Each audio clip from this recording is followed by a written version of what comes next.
말씀을 살펴가는 우리에게 성령님의 감화 감동하심 허락해 주셔서 주의 말씀을 주의 말씀답게 알아듣는 은혜로 충만하게 하시고 그 말씀으로 우리가 걸어가야 될 삶을 바라볼 수 있게 하옵소서. 주님께 의탁드리오며 예수님 이름으로 기도합니다. 아멘. 우리 옆에 계신 성도님과 서로 그렇게 반갑게 인사했으면 좋겠습니다. 성도님과 뵙게 되어서 너무 좋습니다. 네. 우리 또 그렇게 또 서로에게 우리의 만남이 좀 특별함을 누려봤으면 좋겠습니다. 이 시간 성도님과 만남은 제 인생의 특별한 사건입니다.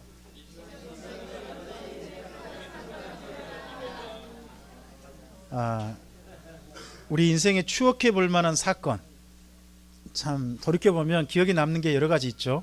그런 가운데 하나님께서 언젠가 우리를 만나게 되시는 그날 2018년 5월 28일 비아동에 있는 참빛교 예배당에서 예배했던 우리들이 하나님께서 특별히 추억해 주시는 그러한 시간으로 기록되기를 소원합니다.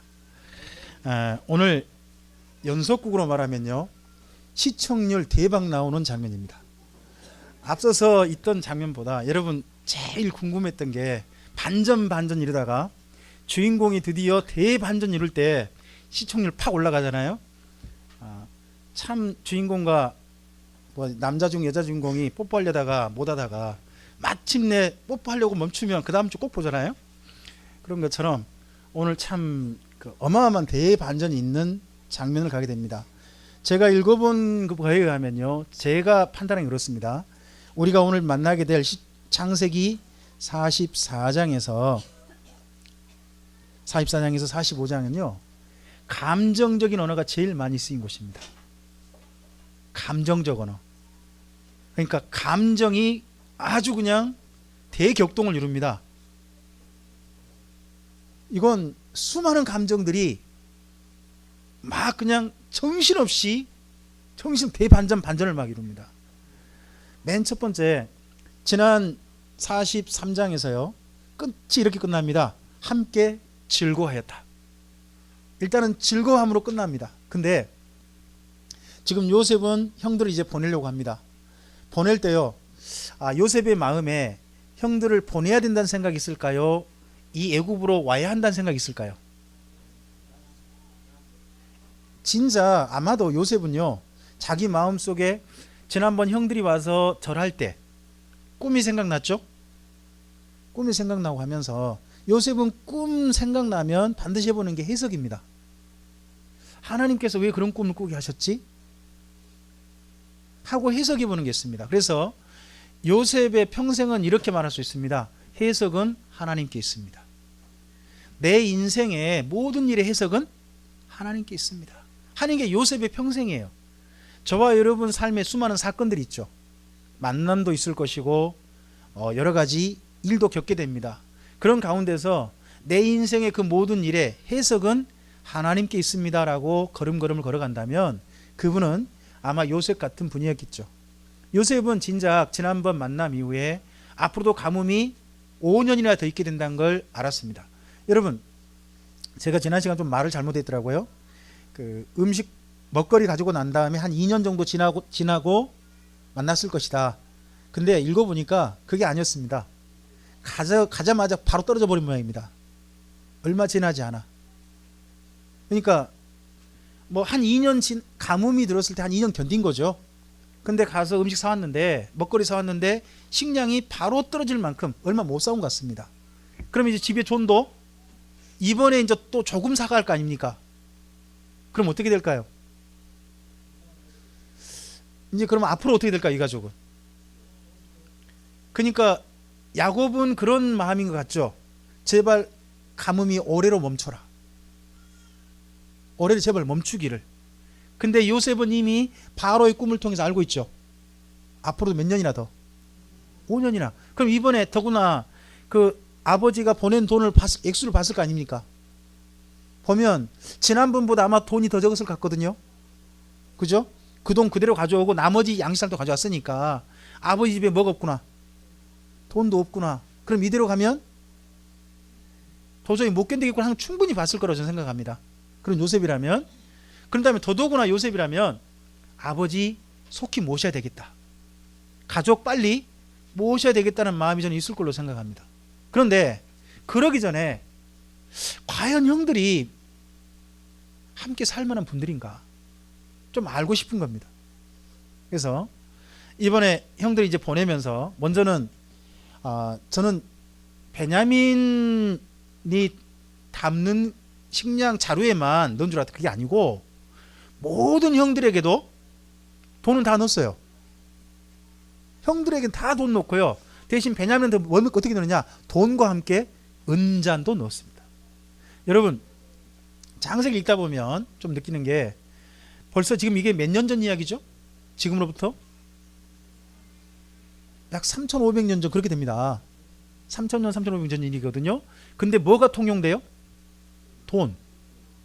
그 다음에 그때 그러면 돈이 통용된단 말은 무역이죠. 장사.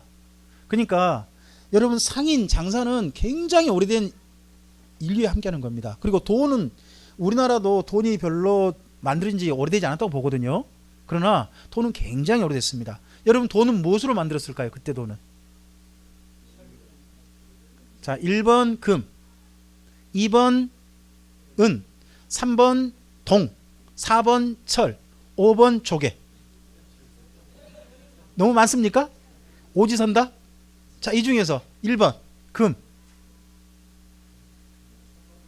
자 2번 은 좋아요. 3번 동, 4번 철, 5번 조개. 예, 은입니다. 예, 이 단어가 이 돈이라는 단어가 저 본래 원어를 보면 은으로 되어 있습니다. 그래서 고대에 금보다 은이 많이 통용된 게 보입니다. 은은 게 돈으로 주로 화폐로 많이 사용된 것 같습니다. 그래서요, 제가 요즘 조금 재밌게 보고 있는 그 하나 유튜브가 있거든요. 우리 젊은 분들, 특히 역사를 좋아하는 분들에게 좀 소개하고 싶어요. 우리나라 그 방송 중에 국방TV라는 게 국방TV. 제가 국방TV 보지 않습니다. 근데 국방TV에서 하는 프로그램 하나는 제가 봐요. 하나. 토크멘토리인가? 전쟁사. 토크멘토리 전쟁사라는 게 있어요. 이거 한번 유튜브 볼 수 있는 분들은 굉장히 다 올라와 있거든요. 봐보세요. 굉장히 유익해요.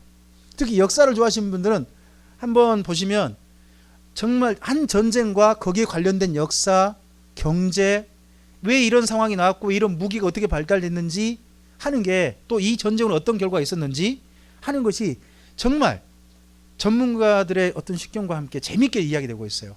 제가 꼭 한번 소개하고 싶어요. 한번 젊은 분들 같은 분들은 유튜브 좋아하시니까 한 번쯤 그거 한번 봤으면 좋겠어요. 토크멘토리 전쟁사라고 하는 거예요. 거기 보면 옛날에 그 바이킹 있죠. 유럽에 그 바이킹 해적대 있잖아요. 바이킹이라고 하는 사람들이 주로 노랗게 약탈해 간 게요, 금이 아니었다고 합니다.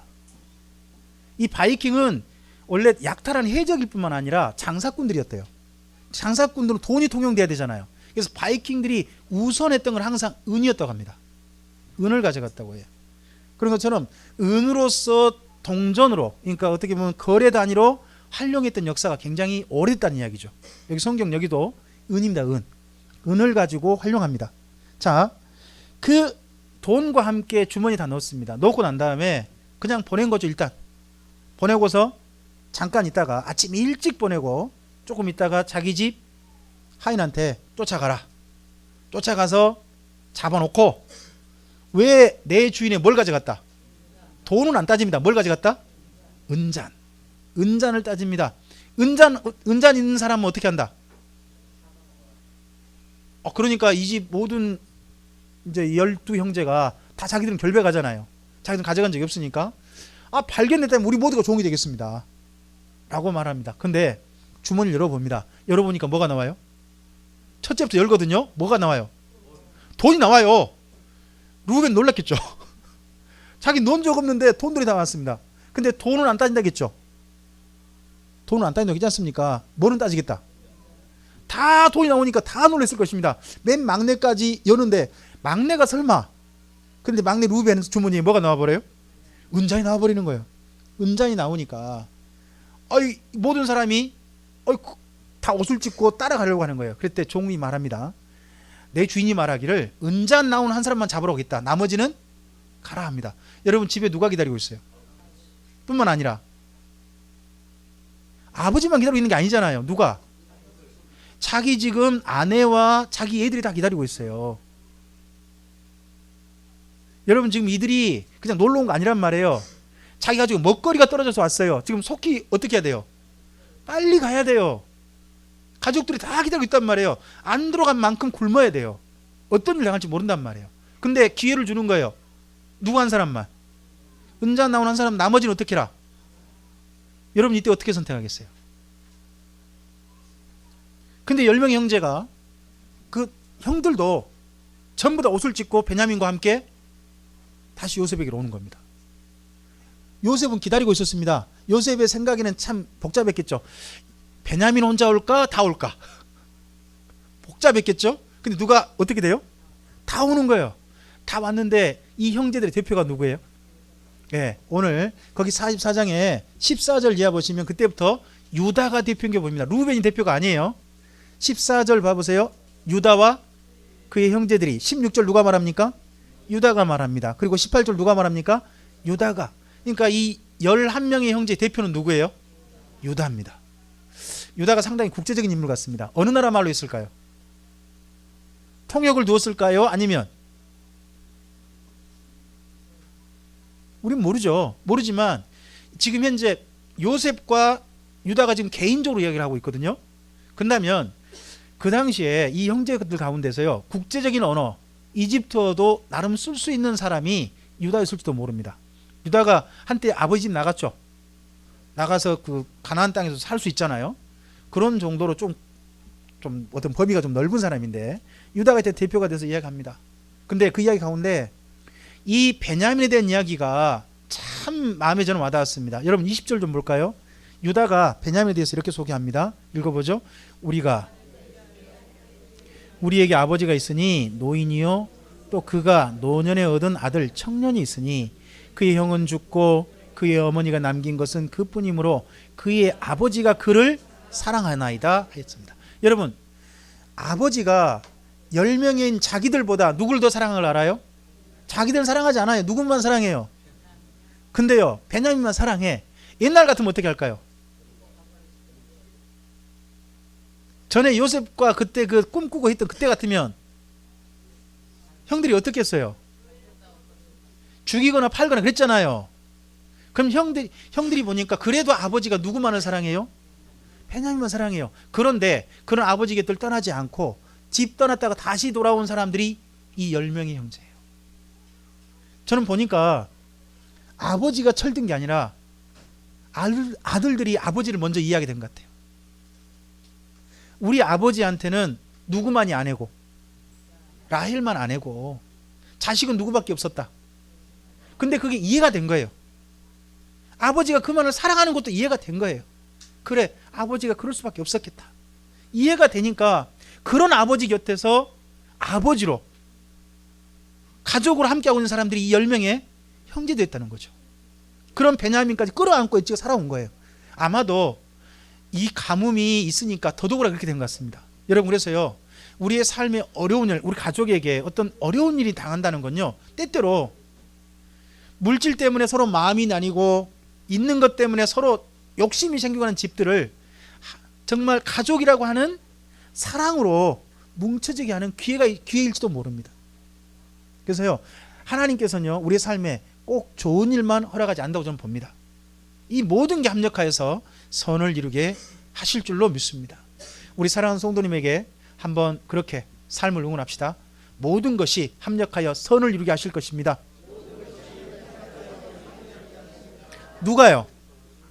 누가요? 하나님께서 누구에게요? 우리 성도님에게. 그럼 그렇게 한번 이야기해 주시죠. 하나님께서 성도님에게 모든 것이 합력하여 선을 이루게 하실 것입니다.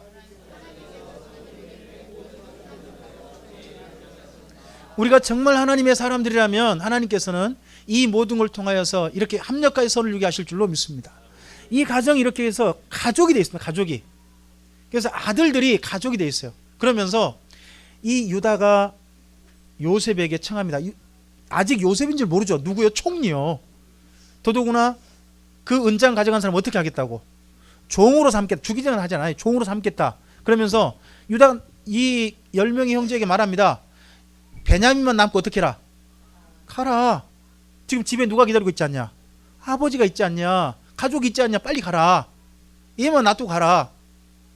하는 겁니다. 아마 마지막 요셉의 시험이었는지 떠보는 것이었는지 모릅니다. 그러했을 때 이 유다가 하는 말이 아버지와 이 베냐민은 서로 생명이 연결되어 있습니다. 아버지가 이 베냐민 없으면 죽을 생각 가지고 계십니다. 이번에 만약 베냐민 안 가면 아버지는 분명히 돌아가실 겁니다. 그러니까 이 저의 아우 이 베냐민은 집에 갈 수 있게 해주십시오. 베냐민 대신에 제가 남겠습니다. 제가 노예가 되겠습니다. 하고 이 유다가 자기 아우를 챙기고 자기가 남겠다고 하는 겁니다. 그러면서 마지막 하는 이야기는 여러분 어떻게 보면요, 여지껏 편애했던 아버지, 지금까지도 편애하고 있는 아버지가 제일 어떻게 보면 싫어할 수 있는 사람이 저는 유다라고 생각하거든요. 근데 유다가 마지막 걱정하는 이야기가 이겁니다. 우리 33절과 34절 말씀 함께 읽어볼까요? 이제 주의 종으로 이 아이를 대신하여 머물러 있어 내 주의 종이 되게 하시고 이 아이는 그의 형제들과 함께 올려보내소서. 그 아이가 나와 함께 가지 아니하면 내가 어찌 내 아버지께로 올라갈 수 있으리까? 두렵건대 재해가 내 아버지께 미침을 보리이다. 가장 큰 마지막 유다의 걱정이 뭐라는 겁니까? 아버지가 일당하실까 봐.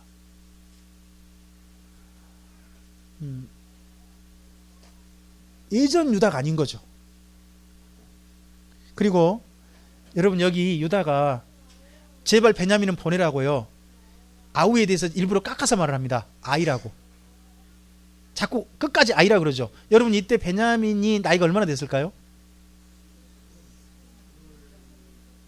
결혼했을까요? 안 했을까요? 결혼했어요. 얘 아빠. 얘 아빠고요. 20대 30대면요 어때요? 노예로 딱 좋죠. 노예로 제일 좋을 거 아니겠습니까? 제일 많이 팔릴, 진짜 제대로 딱 팔릴 가격 아닙니까? 근데 일부러 노예로 삼지 말고 뭐라고 일부러 말해? 계속 뭐라고 말을 해요? 아이. 얘는 얘다. 철이 없다. 해봤자 도움이 안 된다. 누구? 나를 하라. 언어도 통하지 않냐? 뭐 이런 것들을 충분히 내셨을 것 같습니다. 그러면서 자기를 남기고 아우를 보내달라고 합니다. 그리고 아버지가 무슨 일이 당할까봐, 나는 안 가도 아버지가 별일 없겠지만 내 아우가 안 간다면 아버지는 뭔가 일이 있을 겁니다. 이런 말 하면서 제발 보내달라고 하는 겁니다. 자, 여기까지 들었을 때 요셉의 마음에 참았던 그 속에 마음이 터져버립니다. 그래서 45장 1절 함께 읽어볼까요? 요셉이 시종한 자들에게 그 정을 억제하지 못하여 소리질러 모든 사람을 자기에서 물러가라 하고 그 형제들에게 자기를 알리니 그때 그와 함께한 다른 사람이 잠깐 다 물러가라, 빨리 물러가라. 이분이 그냥 감정을 도저히 참지를 못해서, 이제 본래 편이 성경편이 이렇습니다. 자신을 지키지 못했다. 이게 좀 절제하는 그 편 있잖아요. 그게 지켜지지 않는 거죠. 도저히 못 참겠는 거죠. 그래서 빨리 모든 애국 사람들 물러가라 그러고, 이 첫마디 말이요 연속극 대반전입니다. 총리님께서 갑자기 뭐라고 하냐? 형, 저 요셉이 이러는 거예요. 형, 저 요셉이. 그러면서 이분이 참고 참았던 감정이 눈물로 터져버립니다. 성경은 이렇게 표현해놨습니다. 2절 우리 함께 읽어볼까요? 읽겠습니다. 요셉이 큰 소리로 우니 애굽 사람에 들리며, 여러분 사람들 다 물리쳤죠? 근데 물리친 사람들이 뭐예요? 갑자기 주인이 운다. 총리께서 우신다. 근데 그 소리가 어디까지요? 원래 이제 고대는 이렇게 돼 있습니다. 왕이 사는 집이 있고요, 궁전이 있죠. 궁전이 있으면 그 집을 뺑 둘러서 유사시에 그 황제를 지킬 사람들이 집을 뺑 둘러싸고 있는 거예요. 그런 집 중에 누구 집도 있는 거죠? 이 요셉이 집도 있는 요셉, 그러니까 이 바로가 요셉을 얼마나 신뢰했는가 알 수 있죠. 바로 옆에 늘 붙어 있는 그런 집인데, 그러다 보니까 보통 그래도 궁궐이 크잖아요. 궁궐이 큰데 이 요셉의 울음소리가 누구한테까지? 그럼 얼마나 크게 울었다는 거예요? 그러니까 이 요셉의 감정이 얼마나 그때 격해졌는가 우리가 이해할 수 있죠. 여러분 혹시 이렇게 크게 울어보셨어요? 너무나 감정이 격해가지고 다른 사람이 듣거나 말거나 정말 엉엉 울어보신 적 있나요? 요셉이 크게 울면서 형들에게 저 요셉이에요 그러는데, 형들은 갑자기 어떻게 된 거죠? 형들이 말을 못해. 말을 놀라서 말을 못해 버립니다. 그러면서 그때 들려준 여찌껏까지 요셉의 마음속에 내가 왜 내가 왜 애굽에 왔지? 왜 종으로 팔렸지? 그리고 왜 나를 총리가 되게 하셨지? 형들이 절할 때 그 꿈이 생각나면서 왜 하나님께서 나에게 그런 꿈을 꾸게 하셨지? 이 수많은 생각 속에서 이미 요셉에게는 어느 정도 해석이 돼 있었을 겁니다. 분명히 나를 먼저 보내셔서 가족을 돌보라는 이야기시구나 하는 건 이해가 됐을 겁니다. 근데 과연 이 형들이 내가 돌볼 만한 가족인가? 우리 가족이 진짜 가족이 되었나?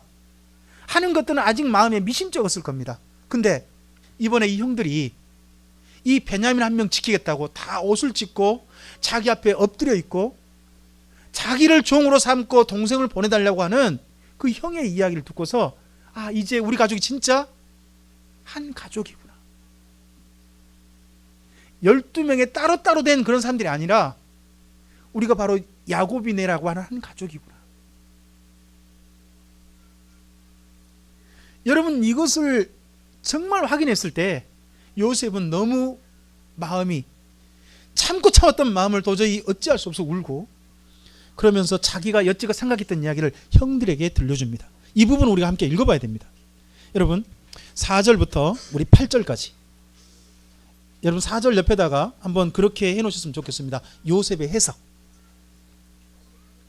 요셉의 생애는 이렇게 말할 수 있습니다. 해석은 하나님께 있습니다.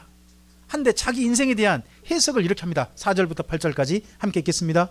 요셉이 형들에게 그들이 가까이 가니 이르되 나는 당신들의 아우 요셉이니 당신들이 애굽에, 분명히 말하는 사실은 이렇죠. 애굽에 판자면 계속요. 당신들이 나를 이곳에 팔았다고 해서 근심하지 마소서, 한탄하지 마소서. 하나님이 생명을 구원하시려고 나를 당신들보다 먼저, 여러분 거기 먼저란 말에 줄거 놓으시겠습니까? 먼저란 말은 형들도 어떻게 한다는 겁니까? 와야 한다. 이 가뭄에 그러면 뭐 하려고 보냈다? 이 가족들을 다 애굽에 오게 하셔서 이 가뭄을 피하게 하려고 자기를 먼저 보내셨구나. 이게 해석이 된 거 아닙니까? 계속 좀 읽어볼까요? 그 다음요. 그 땅에서 2년 동안 흉년이 들었으나 아직 5년은 밭갈이도 못하고 추수도 못할지라. 아직 5년 남았다 그러잖아요. 앞서서 2년 지나왔다 그러거든요. 제가 그래서 뭐 그 10년간 좀 더 오래 버텨줄 거 생각했는데 그게 아니었다는 거죠. 바로 곧 다 떨어졌다는 겁니다. 계속요. 하나님이 큰 구원으로 당신들의 생명을 보존하고 당신들의 후손을 세상에 두시려고 나를 당신들보다 먼저, 거기 또 먼저란 말에 줄거 보시고요. 자, 그러므로 8절 읽어봅니다. 그런즉 나를 이리로 보낸 이는 당신들이 아니요 하나님이시라. 하나님이 나를 바로에게 아버지로 삼으시고 그 온 집의 주로 삼으시며 애굽 온 땅의 통치자로 삼으셨나이다. 여러분 이때 그러면 아마 요셉이 바로 앞에 갔을 때 바로가 그에게 부여해준 칭호가 있을 겁니다. 그리고 우리가 이때 보면 이제 바로의 나이도 조금 이해해 볼 수 있습니다. 여러분 바로가 요셉을 누구라고 불러요? 아버지. 그러면 바로에게 나름 불러주는 거죠. 나의 아버지요, 온 애굽의 주요, 통치자인 요셉이요, 이렇게 불러주는 겁니다. 왕이 그때 아버지라고 한다면 이때 그 바로의 나이가 상당히 어렸다는 이야기가 되겠죠. 어린 나이였을 것이다 하는 것도 좀 이해해 볼 수 있습니다. 근데 이 요셉의 말씀이 그렇습니다. 나를 이로 보낸 이는 당신들이 아니라 누구시다. 여러분 이게 이해될 때 형들이 이해될 수 있습니다. 제가 이 표현을 보면 제 마음속에 그렇게 생각이 들었습니다. 이미 요셉은 진작 형들에 대해 용서하는 마음이 있었다. 그래서 요셉이 아들 이름 지을 때 첫째 아이를 일부러 뭐라고 지어요? 므낫세. 뭐 하자는 겁니까? 잊어버리자. 형들이 나를 팔고 그랬던 건 다 잊어버리자. 근데 그 이름만 했는데 드디어 형들과 만남과 형들의 그 태도를 보고서 그게 온전히 그냥 머릿속에서 뿐만 아니라 어디까지? 가슴까지, 마음까지도 전체가 다 이해돼 버린 겁니다. 진짜 이제 우리 가족이구나 하는 게 이해되었습니다. 그래서 형들을 끌어안습니다. 그리고 형들에게 말합니다. 앞으로 해결책. 형들 이제 어디로 오시라? 고센 땅. 여러분, 근데 이름이 고센 땅은 괜찮거든요. 원래 뜻은. 근데 우리나라식으로 말하면요, 고센 땅에 가면 고생합니다. 우리나라 말로 조금 좀 말장난 한다면요, 처음에는 좀 괜찮은데 나중에 노예 생활하는 곳이 고센 땅이 되죠. 어쨌든 고센 땅에 와서 흉년 피하자고 합니다. 그렇게 해결책까지 다 이야기하고 난 다음에 가장 먼저 누구 안아보고 싶었을까요? 형이잖아요. 그래도. 그래서 표현도 이렇습니다. 여러분 14절 봐보세요. 베냐민을 뭐라고 표현합니까? 자기 아우 베냐민. 자기 아우 베냐민을 목을 안고. 그러니까 베냐민도 사실 형의 얼굴을 못 봤을 거예요. 기억도 안 나겠죠. 아주 자기 어렸을 때 형하고 이어졌으니까. 그죠? 그랬는데 형이라고 밝히고 형이 자기를 아는데 진짜 형인 거예요. 형. 그랬을 때 잃어버린 형을 진짜 아는 거, 뜻밖에 만난 거잖아요. 그랬을 때 아우도 함께 웁니다. 그리고 아우랑 함께 그렇게 울고 난 다음에 이번엔 누구를 안고? 형들을 안고 웁니다. 근데 형들은요, 지금 감정이 복잡합니다. 여기 말씀 보면 형들은 울었다는 표현이 없습니다. 형들은 그제서야 말했다. 감정이 굉장히 복잡해요. 이 형들의 감정이 언제까지 갈까요? 나중에 아버지 돌아가실 때까지 갑니다. 여러분, 이게 사실 옳은 감정이라고 생각합니다. 여러분, 우리나라에 그 영화 가운데 그런 영화 있었죠. 그 자기 어떤 사람을 죽였어요. 그죠? 얘인가 누군가를 죽였는데 그 집 그 어머니인가 되는 분이, 어머니였던가 누군가, 그 사람 용서하려고 하는 기도도 하고 정말 용서하려는 마음을 가지고 그 죄수를 만나러 가죠. 밀양입니까? 간데 그 죄수가 그분 보고 뭐라 그래요? 저는 이미 평안을 얻었습니다. 하나님께 저를 용서하셨습니다. 그랬을 때 그 여자 하나님 없다고 그러고 나오잖아요. 여러분, 저는 이 형들의 감정이 저는 옳다고 생각합니다. 죄인의 마음이 해야지. 형들은 누구는 용서하지만, 요셉은 용서하죠. 하지만 그 요셉을 진짜 실제로 팔아먹은 사람이 누구더래요? 동생을 죽였다고 아버지한테 거짓말했던 사람. 죽은 걸로 여기자. 동생 대신에 동생이 얻어야 될 모든 것들을 자기들이 누리고 싶어 했던 사람들이 자기들이잖아요. 그러한 감정에 대해서는 동생이 미안한 마음이 여전히 있는 거죠. 이게 아버지가 심지어 돌아가실 때까지 가가지고요, 아버지가 돌아가시고 난 다음에 요셉 앞에 저희는 종입니다라고 엎드린 사람들이 형들입니다. 그래서요, 우리 인생 가운데 꼭 가져야 될 마음이 또 하나 있어야 된다고 생각합니다. 그게 미안함입니다. 우리는 누군가에게요, 특별히 나 때문에 뜻밖의 피해를 입은, 큰 피해를 입은, 고의적이든 고의적이 않든 간에 피해를 입은 이들한테 미안한 마음이 있어야 되는 겁니다. 우리 사랑하는 성도님에게 한번 그 성도님의 삶을 또 응원도 합시다. 미안함이 당연한 겁니다. 미안한 사람한테 미안한 건 당연한 겁니다. 그게 사람다운 겁니다. 형들의 마음이 복잡합니다. 아우는 울지만 형들은 울지도 못합니다. 그죠? 마을을 시작할 뿐입니다. 그런 형들에게 어쨌든지 부탁합니다. 속히 올라가서 누구를? 아버지를 데려오라는데, 근데 자기가 먼저 말한 게 아니라 이 요셉이 그렇게 울다는 소식이 황제에게 들리니까 바로가 명령을 내립니다. 여러분, 그래서요, 야곱의 가족이 애굽에 오게 된 건요, 바로 황제의 명령에 의한 겁니다. 그럼 나갈 때 어떻게 나가야 될까요? 하나님 이 과정 반드시 밟습니다. 나중에 들어올 때도 어떻게 들어왔어요? 명령에 의해서. 나갈 때도 그러면. 그랬으니까 출애굽 때 누구 명령이 필요해요? 바로의 명령이 필요하단 말이에요. 나중에 자기들 스스로 그냥 몰래 도망치는 게 아니에요. 바로가 정식 명령해가지고 나가려고 합니다. 하나의 방법이 그렇습니다. 그래서 바로가 명령해서 빨리 데려오라 그렇게 말합니다. 그러자 요셉이 바로의 명령대로 형들을 보내는데 각 집에 선물 다 줍니다. 다 주면 또 여러분 형은 별 수 없습니다. 동생한테는 또 더 줍니다. 뭐하러 더 줍니까? 와서 오면 주지. 제 생각은 그냥 왔을 때 그냥 더 주면 될 거 아닙니까? 근데 일부러 갈 때 또 줍니다. 그렇게 주어서 보냅니다. 보내서 아버지한테 갔는데 아버지가 맨 처음에 왔을 때 보고서요, 이게 뭔 일이냐 막 하셨겠죠. 그랬을 때 그 아버지에게 애굽 총리가 누구다, 이 말을 형들이 쉽게 했을까요? 혹시나 이 말 하다가 아버지가 어떻게 될 수 있잖아요. 그래서 여러분 이번에 그 성경 표현은 조금은 좀 그 본래 표현보다는 좀 약하게 났거든요. 여러분 거기 25절 있죠? 26절 함께 읽어볼까요? 알리어 이르되 요셉이 지금까지 살아있어 애굽 땅 총리가 되었더이다. 야곱이 그들의 말을 믿지 못하여 어리둥절하더니, 이번에는 어리둥절이라는 말을 표현했는데요, 이전 개역 한글은 기색했다고 나. 기색 거 이거 뭔 말인지 모르겠죠? 저도 뭔 말인지 잘 모르겠어요. 이게 기절했다. 이게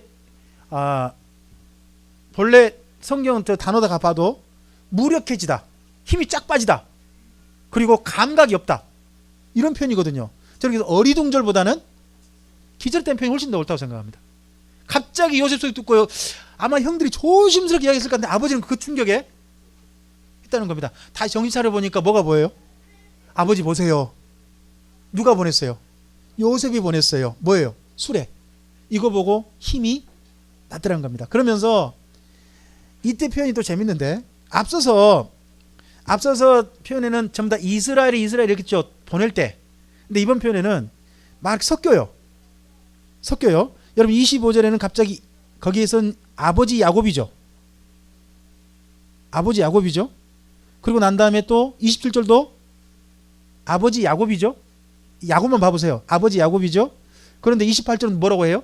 이스라엘. 이름이 왔다 갔다 해버려요. 그러니까 이 글 쓴 분이 상당히 재밌게 표현한 것 같아요. 이때 야곱도 큰 충격을 받았다 하는 걸 이름을 이렇게 반복해 쓰면서 야곱의 상태를 나름대로 이야기해보고 싶었던 것 같아요. 그래서 마지막 오늘 45장 끝에 뭐라고 표현해? 조카도다. 이제 충분하다. 나 우리나라 말 해볼까요? 나 여한 없다. 나 오늘 당장 죽어도 좋다. 근데 누구는 보고 죽어야 되겠다. 원래 조카도다 그러면 죽어도 된단 말이거든요. 근데 뭐를 해야 되겠다? 요셉은 봐야 되겠다. 이분 죽으시겠다는 거예요? 아니면 좀 더 살아야 되겠다는 거예요? 그래서 이 집안에 지금 현재 45장 46장의 감정이 굉장히 복잡합니다. 근데 다채로운데, 자 이때 정도는요 아마 우리 연속극으로 어떤 그 감독이 정말 잘 촬영했으면 다 눈물을 흘려 봤을 것 같아요. 엄청 눈물을 봤을 것 같아요. 그런 장면이 여기까지 옵니다. 그러면서 이 가족이 드디어 한 가족이 된 게 봅니다. 저는 그래서 오늘 말씀을 통해서 제가 한 가지 생각난 게 있었습니다. 꼭 가슴에 담는 게 있습니다. 한번 절대해서 볼까요? 가족은 정이 통해야 된다. 함께 사는 것 이상으로 가족은 정이라는 것이, 감정이라는 것이 공유되고, 감정이라는 게 서로 통해한다는 거죠. 감정이 통해야 함께 살 수 있는 겁니다. 우리 참빛교회 모든 성도님들이 주님 안에서 한 가족이기를 바랍니다. 그렇다면 우리의 서로의 감정도 또한 이해했으면 좋겠습니다. 여러분 미안함도 감정이고요, 즐거움도 감정이고요, 놀람도 감정이고, 울음도 감정 아닙니까? 그렇죠? 기절함도 감정이고, 이제 되었다 충분하다 하는 것도 감정입니다. 하지만 그러면서도 내가 기어이 살아서 내 누구 보겠다 하는 것도 우리 감정 아닙니까? 우리 옆에 계신 분한테 서로 그렇게 얘기합시다. 내 기어이 살아서 다음 주 성도님을 보고 싶습니다.